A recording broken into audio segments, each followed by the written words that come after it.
Live from Tucson, Arizona. Y'all know who he is. We call him Kuiper AZ. It's my man, Armando. It was And from the good, great y'all. state of Arizona. And he's mic'd up. He's mic'd up. 520. Yay, yay, yay, yay. Another thirsty Thursday, another ticky Thursday.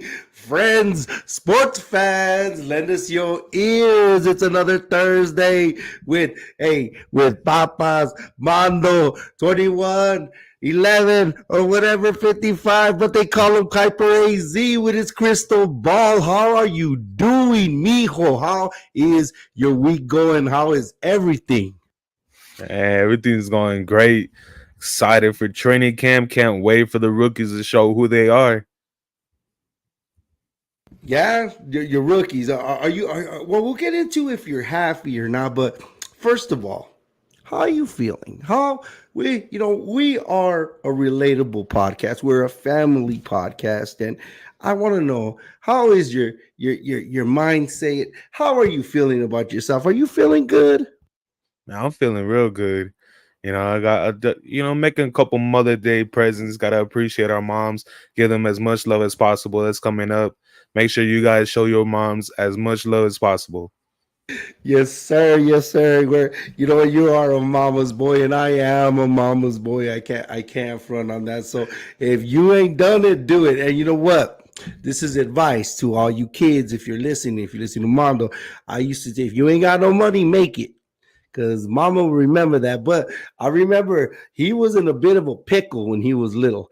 I don't know what he did, but him and his mama are the same. So they be like this, right? And I'll be like, you know what? You know how you melt your mama's heart? You remember what I said?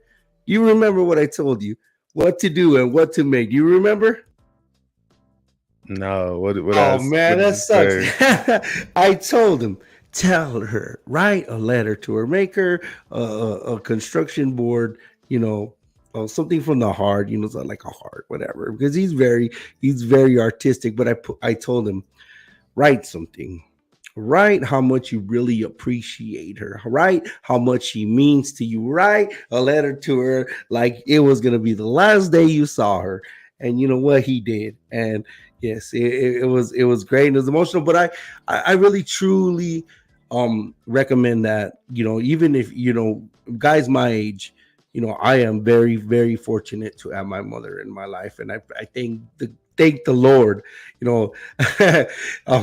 being around her too long is a little toxic, but that's just that Mexican shit.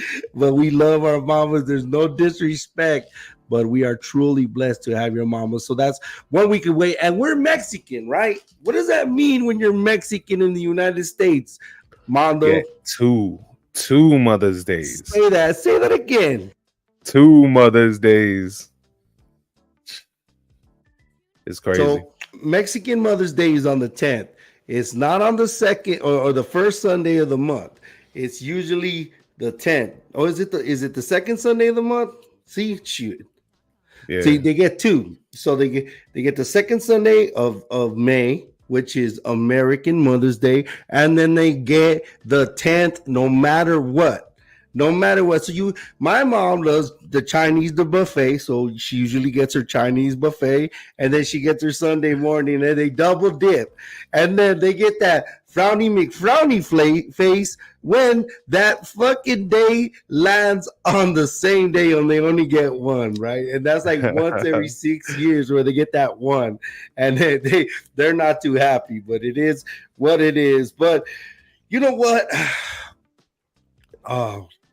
We're getting close to football season. It's coming. It's coming. It's here. It's just a countdown, and summer's coming. The temperature's getting hotter. Baseball is on. It'd be more exciting if our basketball team was in the playoffs, but we'll talk about that a little bit later.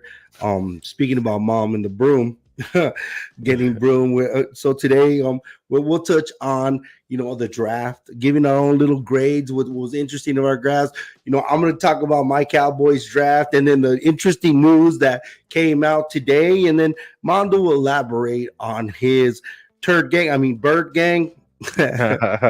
On his Red Sea, and we'll get into it. So let's get into it right now. Let's get into it. Let's have a little bit of a draft recap. You know what? I will give you the spotlight, because you know what? Our draft show on the Cowboy podcast was amazing. Was amazing. I remember talking you up to my guys, to my friends, and saying, I'm gonna get my kid on. My kid is very knowledgeable. My kid knows his stuff. And then when I approached you with it, you were eager, and it just worked. And you surpassed what I thought you were gonna do, because you're a shy kid. You're very shy. You're very a shy kid, and we need to get more character in you. You get a little deep. You don't sound like an Armando. You sound like a Jamal. But we'll fix that. Yo, what's up? What's happening? But we're gonna fix that. So give me your overall NFL recap, and you could go right into how you felt, how your Cardinals did, and then maybe the way it goes, I'll ask you a question or two. All right. Well, starting off in the NFL draft, you got the biggest headline is 6 QBs go in the top 12. NFL record. 14 offensive players in a row. NFL record. Wow. Heavy offensive players, man. The first four QBs led by the top 3, May, Caleb, and Daniels.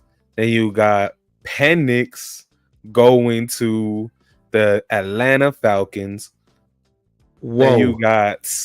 Then we got the McCarthy to the Vikings, and lastly, Bo Nix to the Broncos. Well, that's interesting you say that. Let's touch on something. This I knew exactly that you were gonna paint that brush, and I was gonna go, wait, we gotta go. There's got to be a little tree here. We got to put a little tree here. Let's put a little tree here. Let's put a tree on the first block. So rumor has it that the New York Giants were proposing a trade to the New England Patriots. So they were at 6, and they proposed that to the New England Patriots as they were going to give up their 3rd pick. They were going to give up their 6th pick for the 3rd pick, and next year's number 1 for Drake May. And I knew it. We kind of all knew that might have been the case, but people are saying that might have been the best thing that happened to them, that they stayed where they're at, and they stayed with Malik, and they got Malik Neighbors. Am I correct? Yeah. So they got Neighbors, and they dropped the bullet. They dodged the bullet. But what do you think about that? What do you think about the savviness or the trade that didn't happen? There's 2 ways to look at it, right? First off, you got Malik Neighbors is going to be your number 1 wide receiver. If you didn't pick him and you ended up in the trade, you got Drake May. He doesn't have a receiver. He doesn't have one. And he'll be going into a situation just like Bryce Young, where he's going to have nobody on offense. They don't have Saquon anymore. You can't rely on him. Darren Waller, we still don't know if he's going to retire or not. So if they would have went the Drake May situation, you'd be looking at what Bryce Young was last year. Now, the other way to look at it is quarterback. Yeah, but the other way to look at it though is if they really wanted a QB, they would have offered a little more. Then they would have got the Patriots to do the trade. But looking at next year's draft, there's not really that top line QB, just like the ones we had this year. I'd argue Drake May next year would have been the first overall pick. Who would we have next year? Next year we would have the kid from Texas. What is his name? Quinn Ewers. Huh? Was Quinn it Ewers? Yeah, I said Ewers, huh? Yeah. Quinn Ewers, and I can't really Shadur think of anybody Sanders. else. I know there's 3 quarterbacks. Deion Sanders' kid. Oh yeah, Shadur, and we'll get into a little bit of Dion and what he's doing and the the playing for clicks opposed to playing for championships and that stuff. But yeah, Shadur and Quinn Ewers, and we don't know what attrition could do to those guys. So, aside, moving forward, what else? What else did you see from the draft? It was very astute for you to say, and it was right on, spot on that we had all those offensive guys go. What was it till the sixth? Was it till the 14th pick? We didn't see a defensive player taken, and that was a good thing for guys that needed defense. And what it says a lot, it is attributed to the COVID season for the reps that these quarterbacks got, the length of time. These quarterbacks are a little bit older. They got more reps. They got more eligibility, and the same thing too with these offensive linemen. That's why offensive linemen need reps. For a long time, they had to get the reps within their rookie year and their sophomore year, and hitting on an offensive lineman or an offensive lineman that was graded so well was hard to come by. But there was a lot of these guys for the same reason. That's why it's hand in hand. It's hand in hand with the quarterback, especially at left tackle. Left and right tackles, you need the reps. They need to grow into their bodies. And for a long time, you see these defensive guys be more prepared because defensive guys, it's see the ball, run at the ball, go get the guy. And it's a lot of talent. There's a lot of technique involved with being and you know, we're taking a shot at our defensive guys. You know, over there, the big man is laughing. The big fella's laughing because I said it like that. But that's the truth. There's a lot of learning, there's a lot of savviness, and there's a lot of technique that goes along with being an offensive lineman. So COVID catapulted the okay guys into being really good guys, and the really good guys are great guys. Like Joe Wall going to the Chargers is awesome. I am very envious of what Pittsburgh did. The PFF rated them, their offensive line after the pick as number one. Guess who number two is, though? Guess who number two is? Guyton or BB? Both of them. I'm saying the offensive line, what they did for the offensive line. So PFF graded the Dallas Cowboys as number two, and not just for Guyton and BB. They think Thomas is a steal. So, hey, subscribe to PFF. It's a little bit more money, but I saw it. And then, you know, of course, we're going to regurgitate the shit that we see. Why not? There's so many of it. If you ain't stealing and you ain't cheating, you ain't trying. Tell Giselle Bundchen. Talk to me, Bondo. Talk to me. What else did you see in the draft? Hey, I'm proud of you, though, man. There was a streak that you had that you probably went 19 for 19. You went Phil Simms in the damn Super Bowl. Like, it was ridiculous. Like, you were spot on. The Guyton pick. You picked Guyton before the pick was made. No, before the pick was traded, and he still got the same guy, and that's saying something for the value, the great value. Tell me. Yeah. In the draft, the second round was very intriguing to me. Because that's where we saw corners and DTs really start hitting it off. Then we saw like maybe 6 defensive tackles go in the second round. That just speaks to the volume of how much talent there really was on the D-line, but it got pushed back because of the offensive players. And it's going to be really interesting. I think one of the best draft class was the Washington Commanders, simply because of the steal that they got in the second in Zerhan Newton. He's going to be a beast. And Newton slid. He slid to what'd you say? He slid to the middle of the second round, correct? Middle of the second, straight to Washington. First round graded DT. He was supposed to go top 20. Oh, correction. Oh, excuse me, Kai Breeze. But you're right on the money. You're right. You're very, very right. I need the. It goes to show the run on wide receiver. You can't blink your eyes at that either, because that's all you saw on the No. board. That's all that was left. And but this is all projections, because after the grades and after that, you can really, to bring us down to earth. And we're more invested and we're more knowledgeable of these players and what they are now, because all the information that's out there. And and to the real Mel Kiper for making this industry and making it more interesting. We have this information and we fall in love with these players. It's either, we're lucky enough to watch our own football games and they pop off the screen. And, I get it with the big fella wanting Blake Corum, because he loved this kid for 4 years. Yeah. And then our own pit cat, you understand. And I wanted to tell you this. You understand that you played at the same time as Jordan Morgan. You and him played on Pop Warner together. It hit me like a ton of bricks. I was coaching flag football for the Raiders before I coached you guys, and he was on their Mighty Mike team. He was on their Mighty Mike team. A coach told me, like, dude, you don't remember them? And I was like, dude, I don't remember. So yes.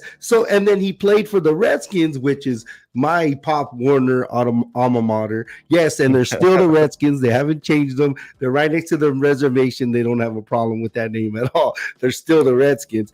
And Jordan Morgan played for the Redskins. It was like, whoa. So we saw Jordan play at the U of A personally, and we saw him pop.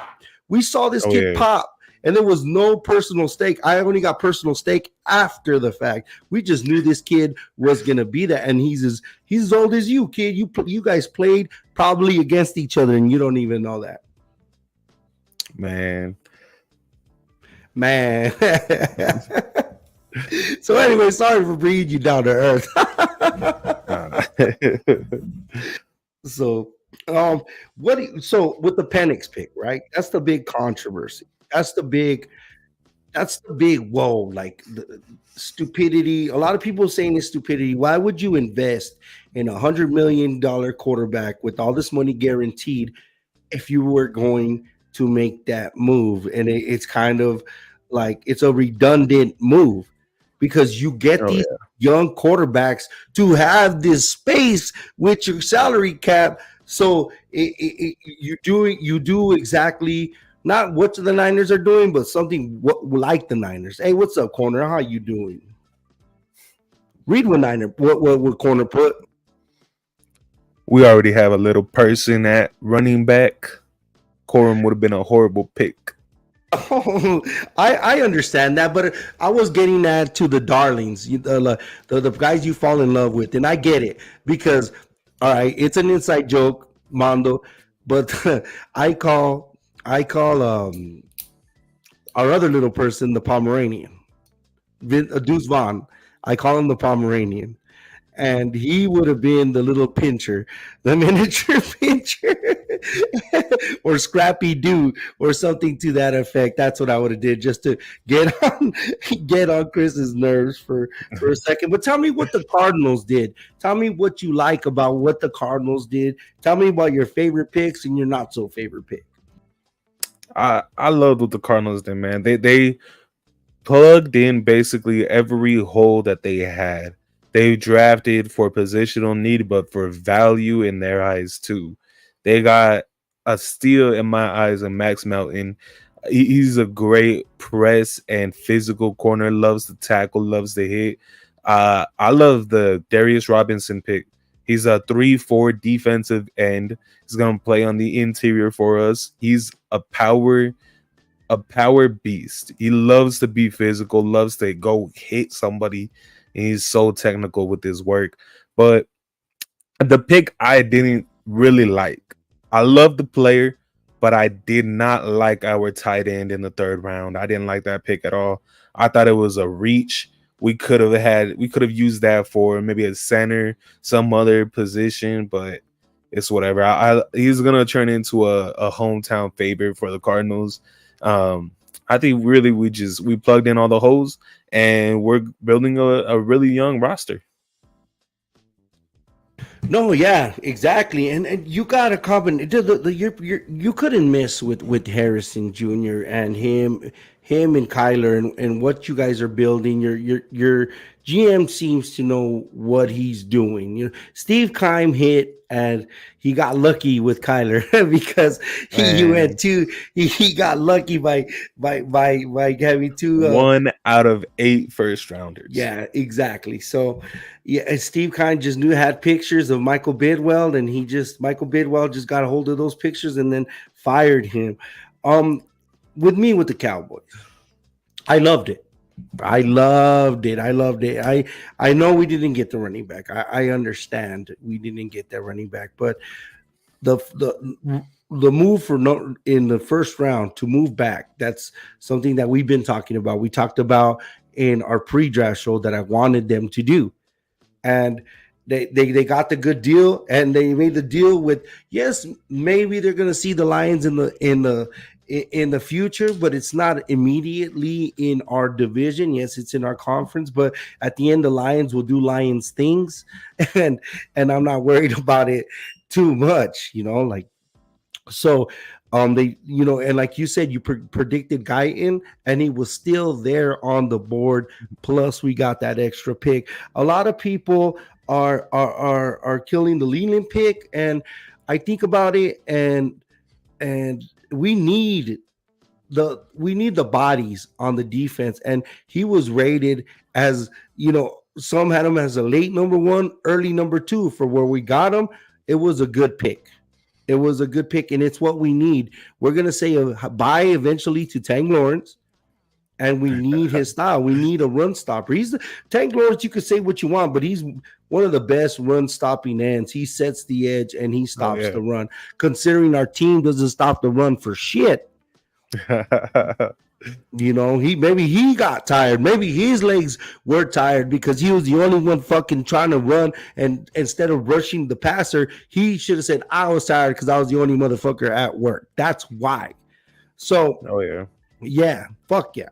But that's neither here nor there, and we're not talking about Michael right now. And then the Cooper BB, the BB pick is the one that sets the whole everything in motion.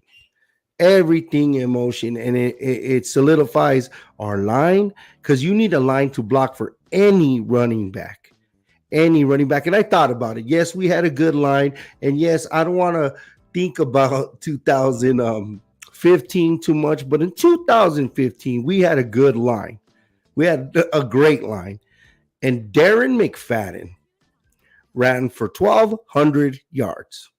An old busted ass Darren McFadden ran for 1,200 yards, and the thing was about that, it was Callan Moore and everybody else, because Tony Romo's fragile ass was broken that year. That led us to have the Zeke pick, so we could run the damn ball with guys that are back there. Yes, we got Zeke back. We'll talk about that. Yes, we have a gang of misfit toys. What does he say? Man, I don't even know if I want to get into that. He said, "Who do I think is better, Dak or Murray?" well, you know what? We'll get into it at the end. Hey, you know what? We'll get into that, because we will get into that. We know who's better at Texas Stadium, for goddamn sure. So. Oh yeah. It should be. He's the owner of AT&T Stadium, and it's not Rain Dakota Prescott. But Cooper Beebe solidified our pick in our running game. Like I said, we have a bunch of running backs, and who knows if Zeke's going to be on the team? Who knows if these guys are going to be on the team? And him changing his number to 15 to Sal Jersey. Oh, dude, that's just one you saw coming. You saw that shit coming. But the guy that was wearing 15 and was a towel, was the biggest towel, is that they made Trey Lance give up that 15 to 19. And then today, they didn't pick up his fifth-year option. So what the hell are we doing? What the hell are we doing? What are you fucking telling us? That's a backup now. That's just saying that he's gonna get backup money. He's not gonna pick up. They're not gonna make him the starter. The backup QBs this offseason have really, really risen up. You see people trading like the Cardinals traded Rondale Moore for Desmond Ritter. You see, it's crazy how the backup QB market has really, Wacky dacky. really risen. It's getting crazy. But to me, that pisses me off. It's like we pissed away our fourth round pick. That could have been our running back. That It was could've. our running back. But then who's gonna back up Dak? You don't know about the Red Rocket? Cooper Rush. Oh man, Do you know come about on, Cooper Rush? come on, Dude, come he's on. 5-1. His last 6, Bubba. So why not? Oh, Why isn't he a starter don't then? sleep on my ginger assassin. Do not sleep on my ginger assassin. And then, rolling out, we got the DB help. We got another lineman. So I am happy. But most of all, I am happy with our revamp of our line. It's the most important thing. What Cooper Beebe or what Beebe's gonna do is he's gonna give us. You know what I want? I want all these guys to be like Uncle Elroy. You know what Uncle Elroy is, Papas? You never see Tell me. next Friday. You never see next Friday, Uncle Elroy. Well, Uncle Elroy is our tacky rich uncle, but he he has a time where it's Mr. Nasty. Mr. Nasty time. Mr. Nasty time. I want my line to be Mr. Nasty. Each one of them. I want a group of Uncle Elroy's. Uncle Elroy, Mr. Nasty. I want them all to be nasty. And we got the contingency. And then they're sleeping on Brock Hoffman. I think Brock is going to be there. He's going to push Cooper Beebe to stay. So, we have depth. We have competition. Competition and pressure is good. It's good for the locker room, and it's good for the room in general. We got depth. Not to mention, we still have Asim Richards. Terrence Aluminum is Terrence Aluminum, but they're revitalizing 2 All-Pros that are there, which is the best guard in the league, Zach Martin. He's got that mantle again. And then up-and-coming guard in second, which is Tyler Smith, which could flex out to left tackle to the chagrin of a lot of Cowboy fans that maybe don't want that, but it's still his flexibility, and that's why we got him. Let me ask you this, though. How long have the Dallas Cowboys had the best offensive line in football? How long has it been that the narrative that the Cowboys always have a good offensive line?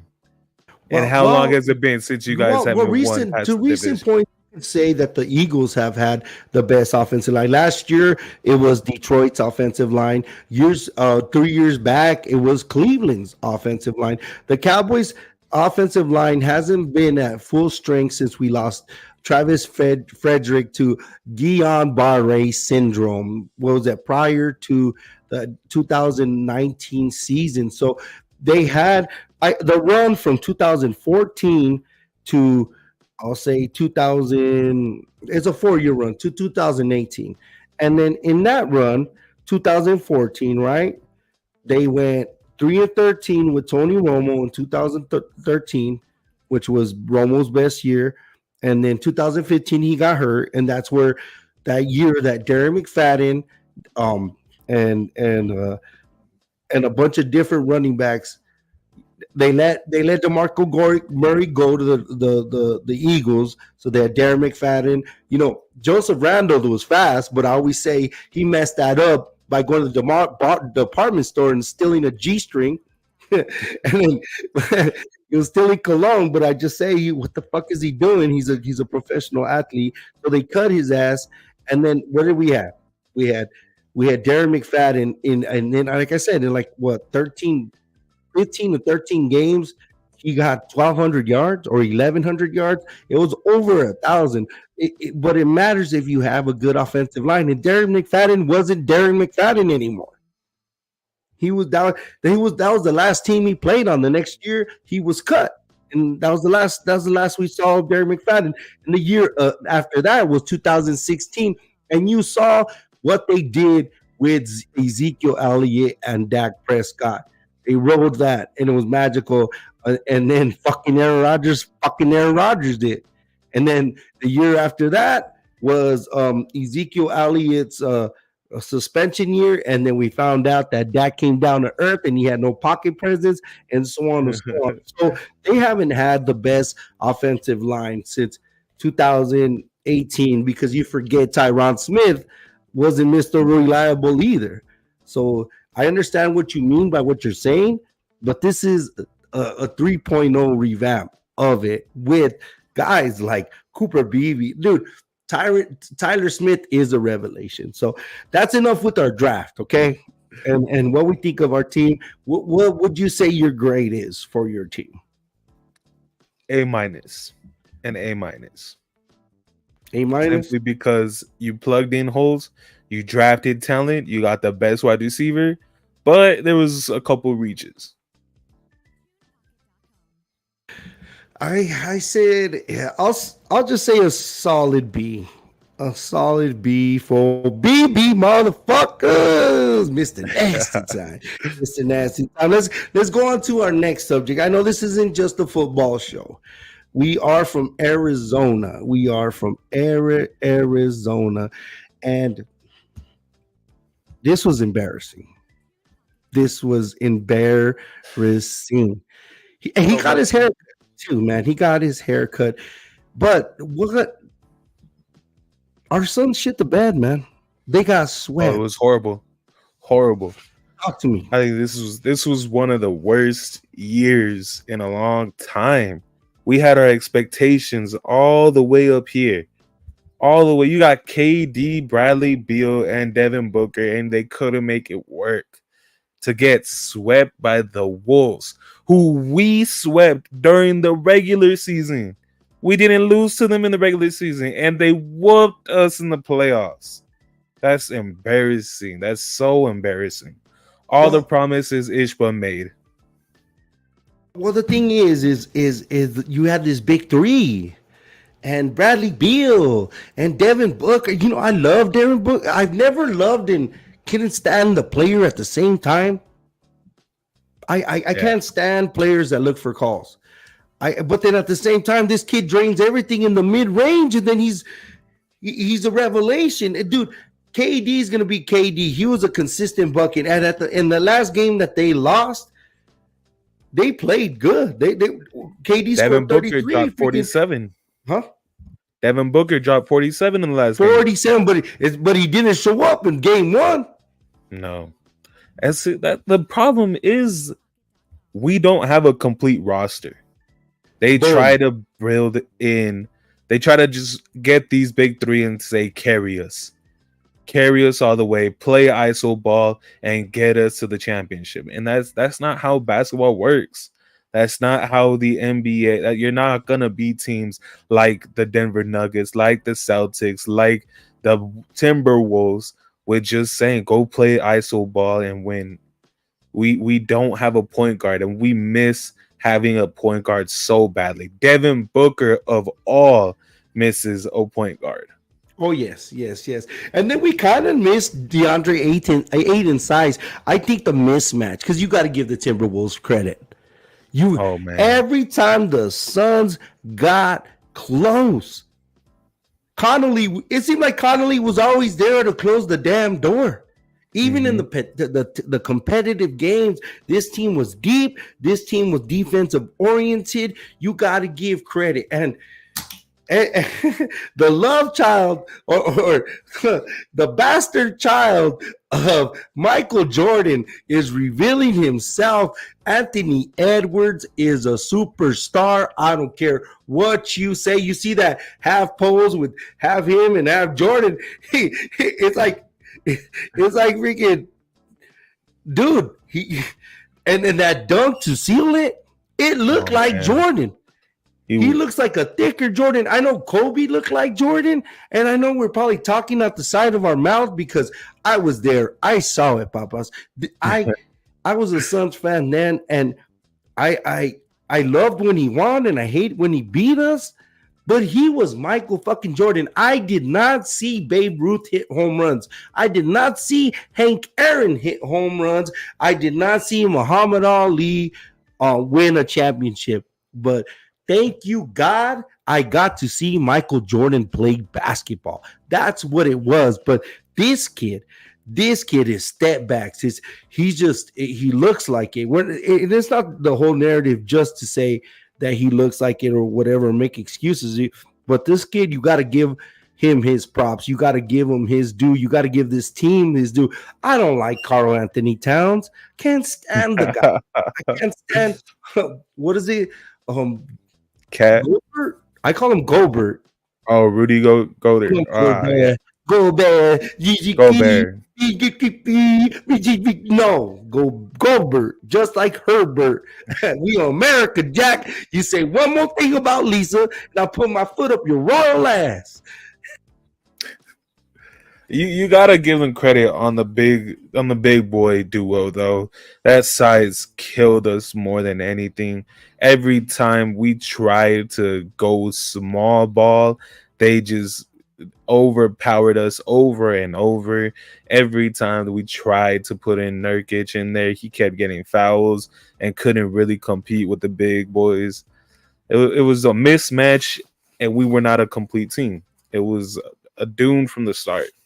Yeah, they were a complete team, a better coach team. Vogel looked like he was over his skis, but it was a lot of promise, and like there was no consistency in those big three to actually have any kind of continuity as a basketball team. But at the same time, man, you think about what we gave up.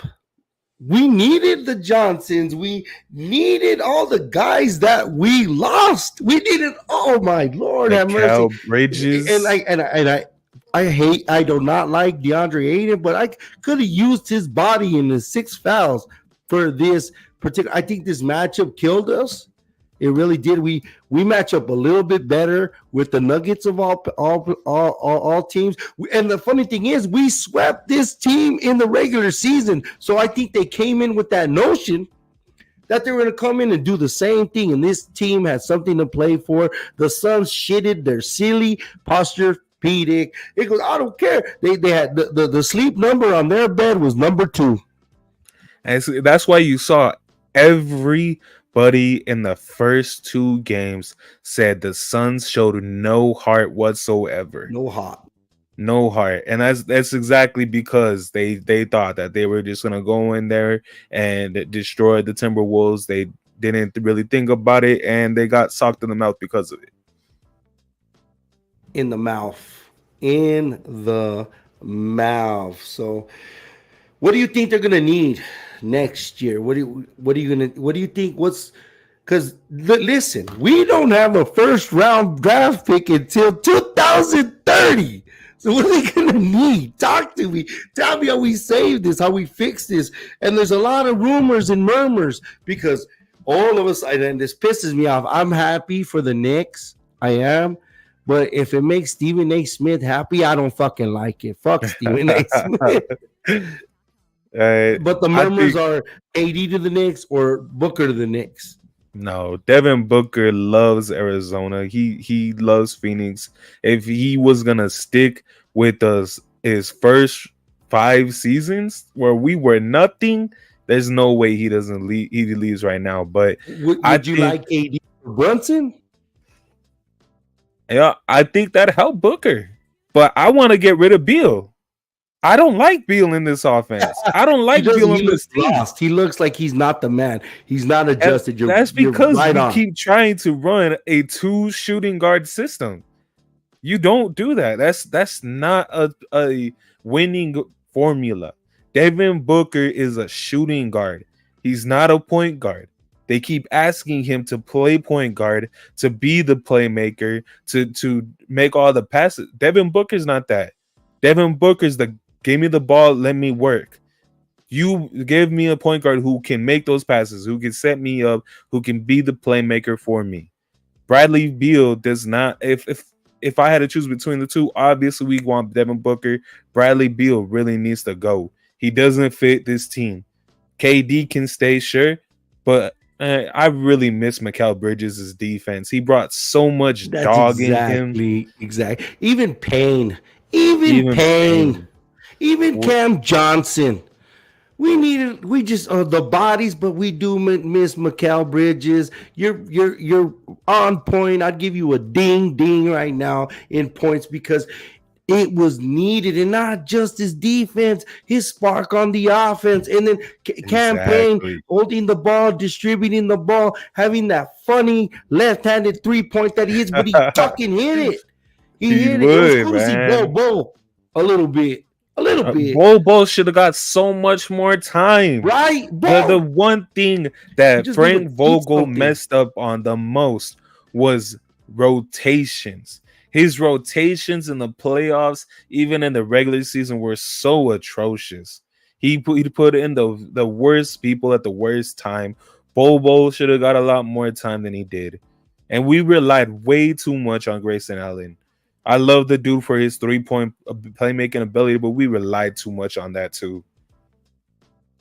Oh man. So off to the next basketball season. We had so much promise. We got caught up into what the off season does, and once we saw we got Bradley Beal, we got sold on a championship, and we're the ones that shit the bed. And like I said, their sleep number was number 2. But I want to thank everybody that's listening. Remember, press the ding, like, subscribe all the time. We appreciate it. We do. The Cowboy Up Network, a podcast here. We got All You Can Eat Sports right here with the Fatboy Sports Podcast.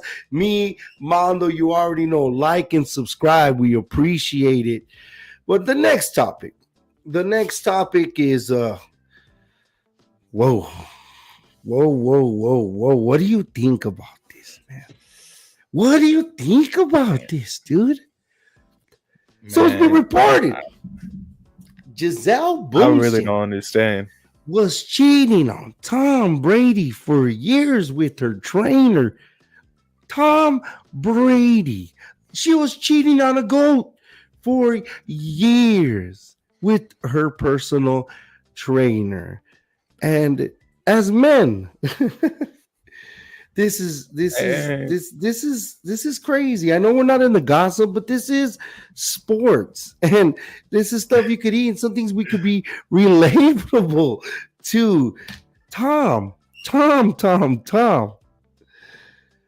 If you get as high as Tom, if you get as high as him, man, and somebody is gonna cheat on you, I don't get that. I really don't get that. I don't you gotta understand though. She was the one with the money. She was the swimsuit Victoria's Secret model. She was the half billionaire. So she had the leverage. But this is Tom motherfucking Brady, dude. I want to hook. I want to hook up with him. I'll hit the streets and find Tom. This motherfucker is gorgeous.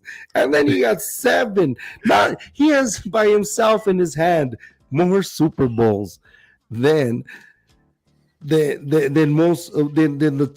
teams themselves. But I want to give Tom props in this perspective.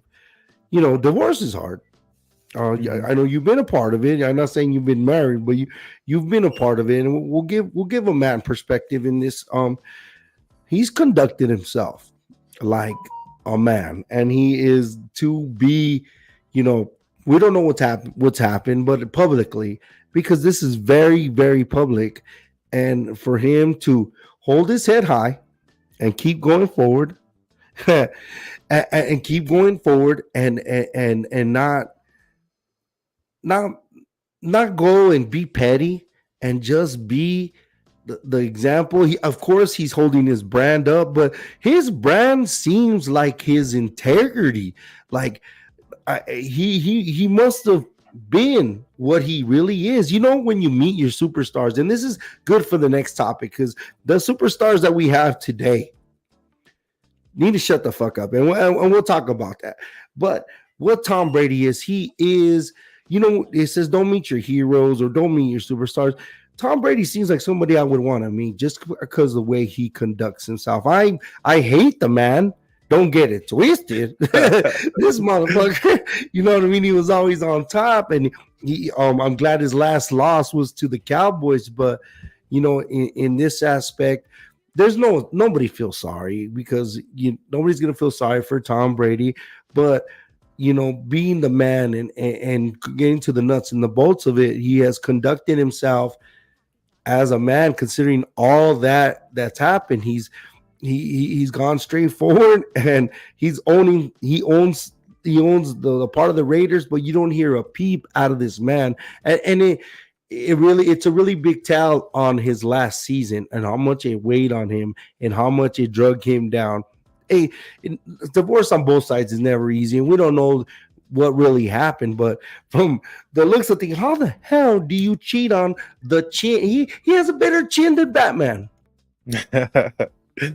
I think Tom's really in that retirement stage. Like, he's taking retirement to a whole new level, just being himself, staying out of media, staying out of all the drama. I think really when for Giselle to cheat on him, I think what he really saw was, you know what, I'm in the best stage of my life after, the greatest time. It's not a great thing to go through. And I do feel bad for him, because for somebody to be cheating on you all those years while you were a champion at the top of the NFL, that's so horrible. That's so horrible. We don't know the nuts and bolts, and like I said, that everybody got their reasons. Nobody is, blameless, and just to go. Marriage is hard. It's not easy. So make sure you got your shit right and you know what you're doing before you say I do. But let's go to our next topic. Considering what we have with the, I guess, the light of integrity that is LeBron, excuse me. What is Tom Brady? Let's there's something that was uttered by LeBron James in the press conference that really bothered the shit out of me. I understand that he won a game after, and they got gentlemen swept. Oh, you only got half fucked up. You didn't get total fucked up, or kind of fucked up, but you got fucked up. But that one quote that he said, "It's just basketball." Say it again with some nuts, please. It's just basketball? Come on, man. Come on. It's just if it was just basketball now, retire. You're at that age. If it's just basketball now, get out of the game. Get out of it. You don't love it no more if it's just basketball. No. And then we just got talking about Michael Jordan. And yes, I'm going here. Because it's not even a question of who's the GOAT or who's not the GOAT. It's not that no more, because it's Michael Jordan's going to stand alone regardless. And Kobe, you go into the question of who number two is. I think Kobe Bryant is number two just by this word uttered alone. Just basketball. You understand, sir, that you're relevant because of basketball. If you didn't play basketball, we wouldn't know who the fuck you are. If you didn't play basketball, you wouldn't be where you're at. Your stature, your money, your affluence, your influence, what you are. And I'm not telling you to shut up and dribble, but to minimize this, and not just regular basketball. You know what kind of basketball it is?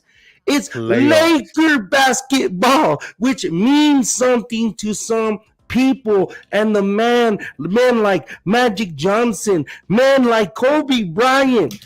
Kobe Bryant is doing, he's doing a Ferris wheel, going circles in his fucking grave right now, man. Listening to that, it's so blasphemous. But the only reason you're relevant is because of that round ball. And for you to say it's just basketball, the only reason you're on the mic is because of this game. And again, we're not saying shut up and dribble. We're not saying that you're not. No, we're saying that thing, basketball, that round ball made you what you are today, and for you to spit on it. And then, so if we don't give a shit about that basketball, we shouldn't give a shit about what you say, for real.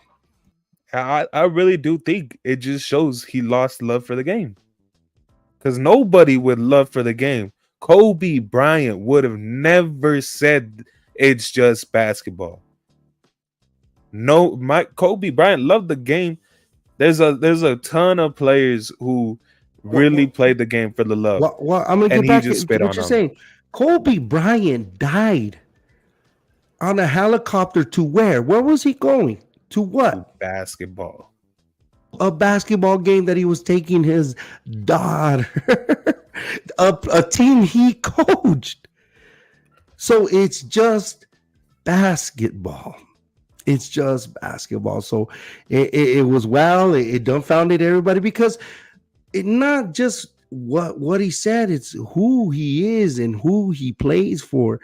And the emotions, I get the emotions, but this is the team you constructed. D'Angelo Russell throws a zero. It's because you gave up all your role players for Russell Westbrook so you can make him a scapegoat.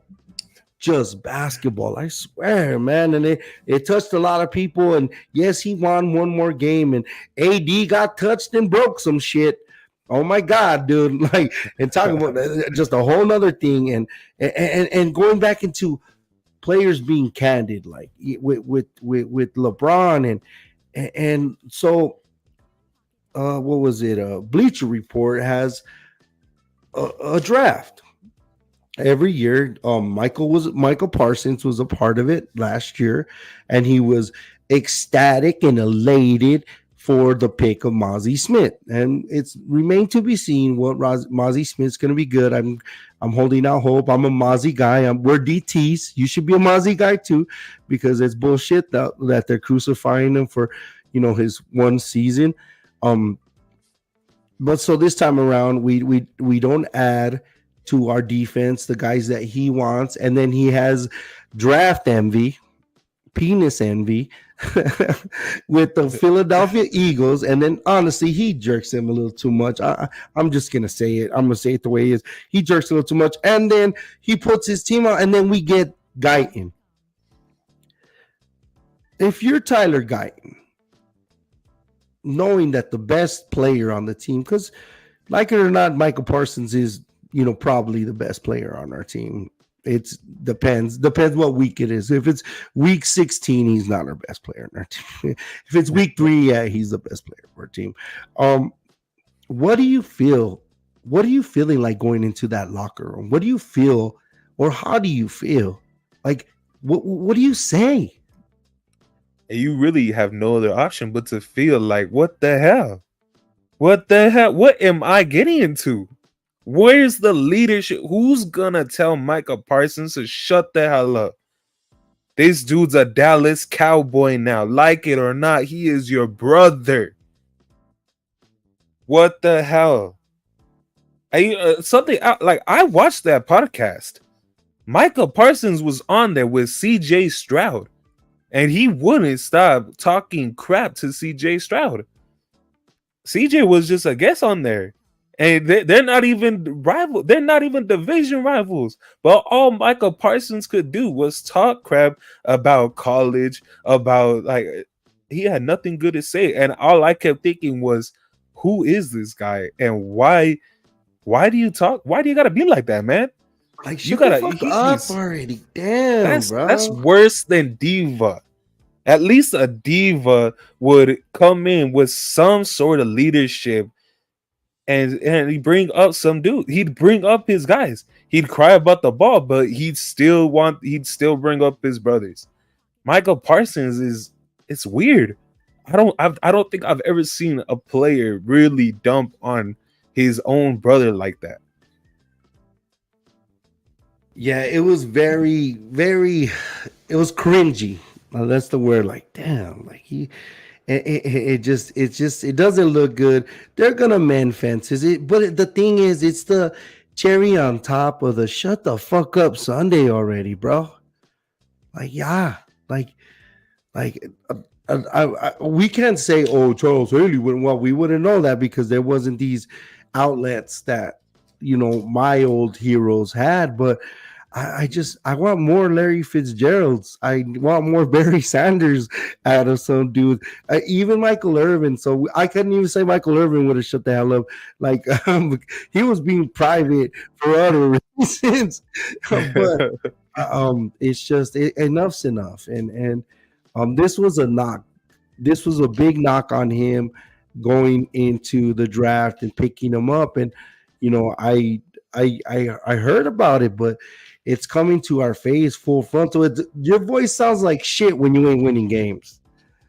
You win a championship, and Kermit the Frog's voice sounds beautiful, aka Mahomes, man. So it's just these guys, and then one more guy, and it doesn't relate to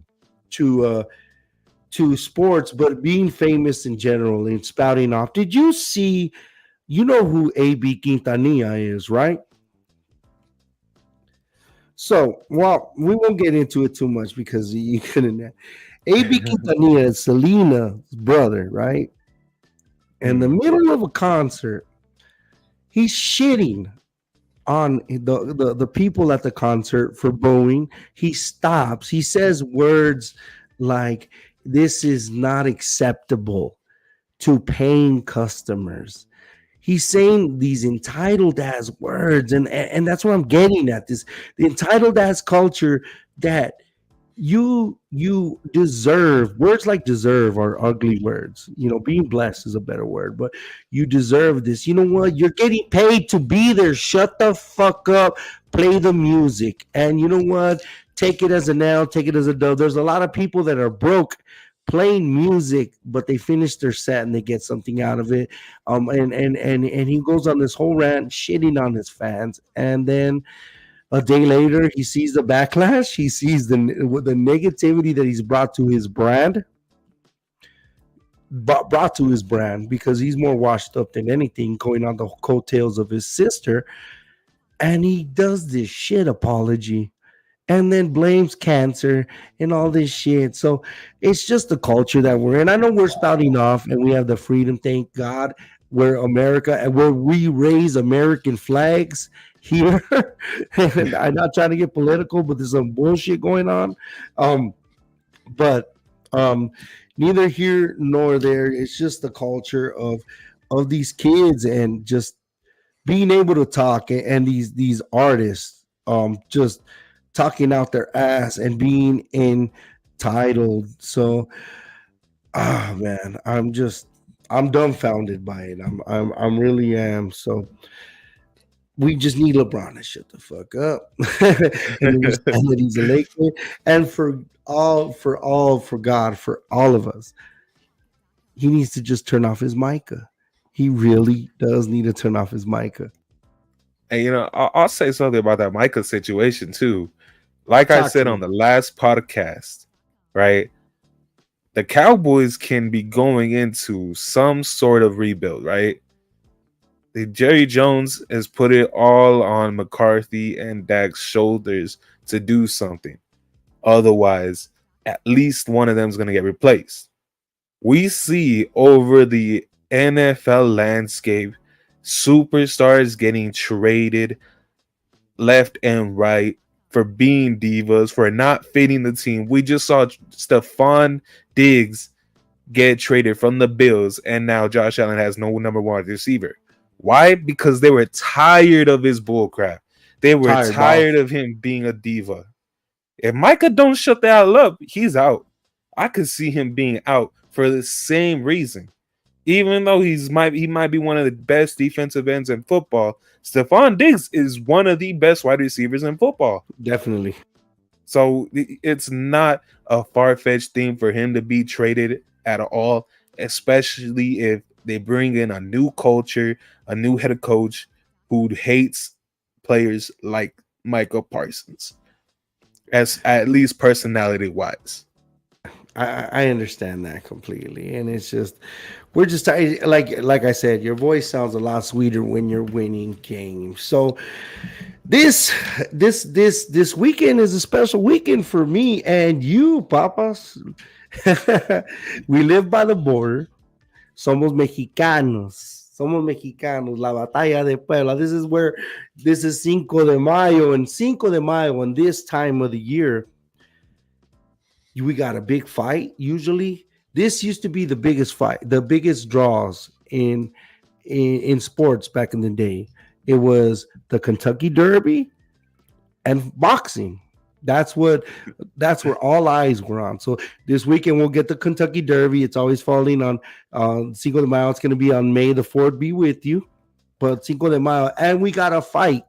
We have a fight. We have a fight. We have Canelo Alvarez fighting Munguia. But the thing about it is all the theatrics with Oscar De La Hoya and Canelo Alvarez. I don't know if you saw the fireworks or you saw anything on social media, but it's basically Oscar and Canelo have had a rift since Canelo left Golden Boy Promotions, and Canelo caught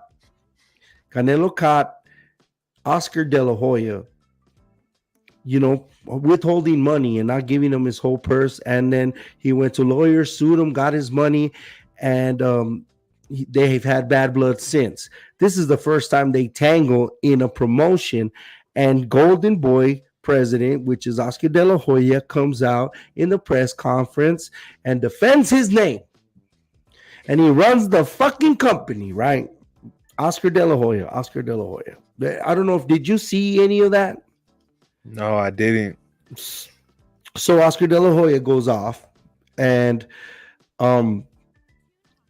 he looks like a jackass, and especially if he tried to steal from Canelo Alvarez, and then Canelo responds, and Canelo's been speaking a lot of English.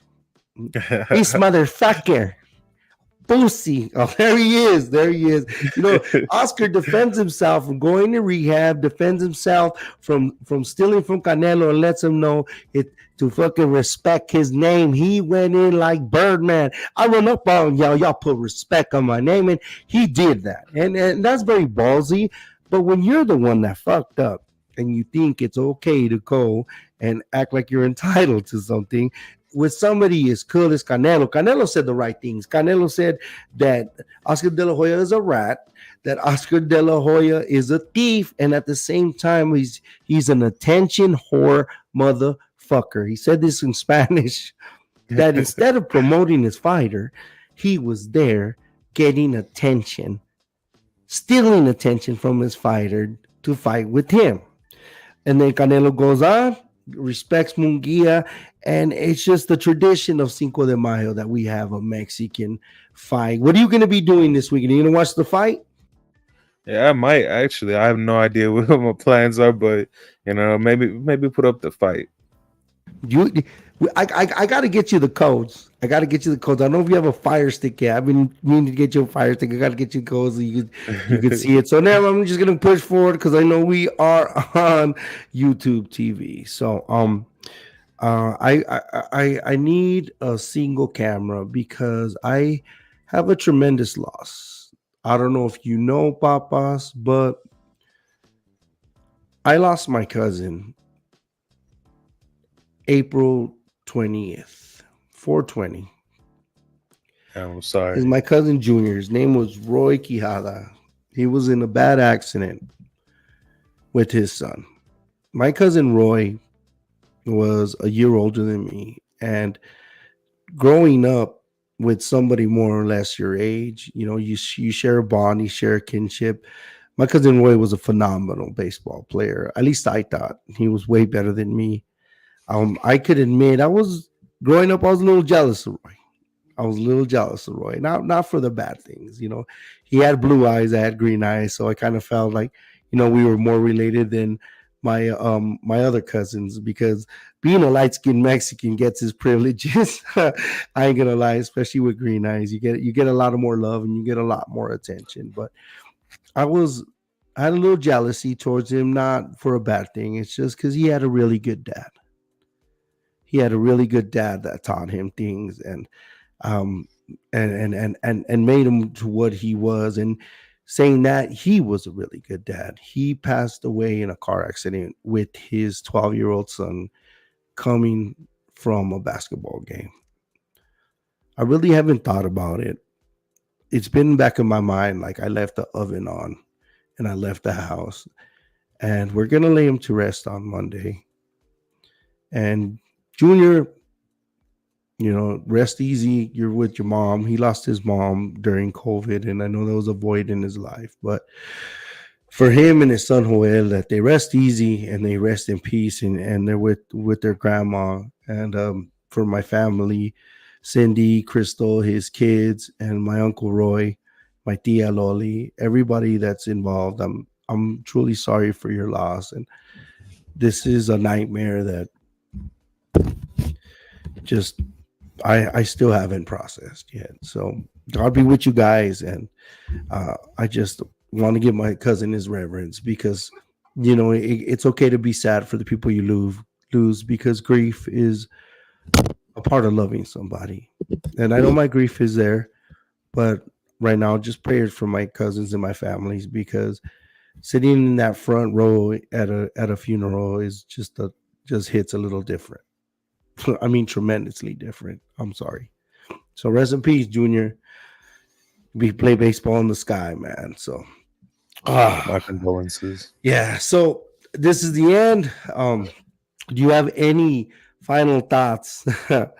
Any final thoughts, Papas, on our show, or anything in particular, or what you got going on? Anything, anything.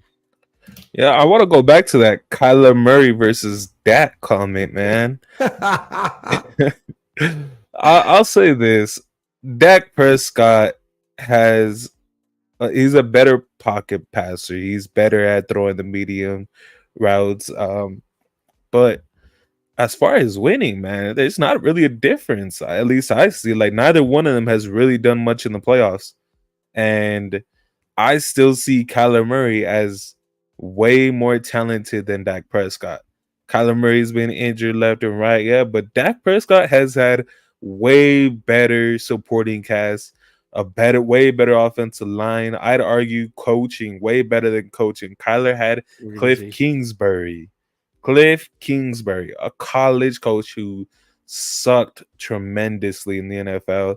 He's at Washington, This baby. this Woo! year, this year will show whether Kyler Murray is better than Dak Prescott or not. If I had to choose between the two, I'd go with Kyler. I'd go with Kyler 100%. Just because Kyler brings so much more playmaking. He does a lot more playmaking with the running ability. He makes passes kind of Patrick Mahomes like. So that's my final thought. I'd take Kyler Murray over Dak, even if Kyler Murray wasn't a Cardinal. Well, let me rebut it on our final thought. Um, so the tangible things, throwing the ball, being elusive, you got to give that to Kyler Murray. You really do. He has a whip for an arm, but where Kyler Murray falls short tremendously, Is that a is the height joke? strongest things that Dak Prescott has. He's a leader. He's mature. He's a grown ass man. He's been through his trials, real trials. He's been through things in his life that have made him mature and grow, and it's made him a stronger man. We'll see what this injury did to Kyler not being able to play football, and see what he turns into, or if he grows up a little.